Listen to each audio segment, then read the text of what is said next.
আমি শিৱসাগৰ মহিলাসকলে শিৱসাগৰৰ মহিলাখিনি বোলে 500 টকীয়া মহিলা নেকি বোলে তেওঁলোকে বোলে মান সন্মান সকলো বোলে শেষ হৈ গ'ল কাৰণ তেওঁলোকে বদৰুদ্দিন আজমল ডাঙৰীয়া ভৰিত ধৰি সেৱা কৰি 500 টকা এটা ল'লে সন্মান জনালে সেইটো কাৰণে মান সন্মান সকলো শেষ হৈ গ'ল শিৱসাগৰৰ নামটোও ক'ব নোৱাৰে শিৱসাগৰ মানুহ যেতিয়া পানীত ডুবি আছিল বাইদেউ আপুনি ক'ত আছিলে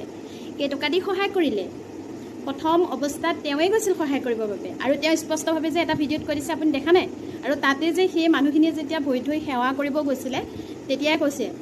মানা কৰি আছে আপুনি চাগে সেইটো চকুত নপৰিল যদি শিৱসাগৰ মহিলাখিনি গোটেই মহিলাখিনি যেতিয়া আপুনি নাম কৈছে মই গোটেই মহিলাখিনিক নধৰোঁ আপোনাকে ধৰিম শিৱসাগৰ মহিলাখিনি যে 500 টকীয়া নহয় আপুনিহে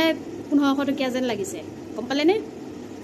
যেতিয়া সহায় কৰিছিল তেতিয়াতো আপুনি মাত মাতিব নাহিছিল কিন্তু এতিয়া আপুনি আহি গ'ল সন্দেহ হৈছে আপোনাৰ ওপৰত আপুনি হিন্দু নে মুছলিম এইয়া বাবা চুমা বাবা লেঙেটা বাবা কিবা বাবাবোৰ যে ওলায় তাত গৈ মানুহে ভৰি ধুৱাই যে একদম পানীখিনি যে খাই আহে দীঘল দি পৰি যে সেৱা কৰে তেতিয়া আপোনালোকৰ সন্মান নাযায় কিন্তু এই সহায় কৰা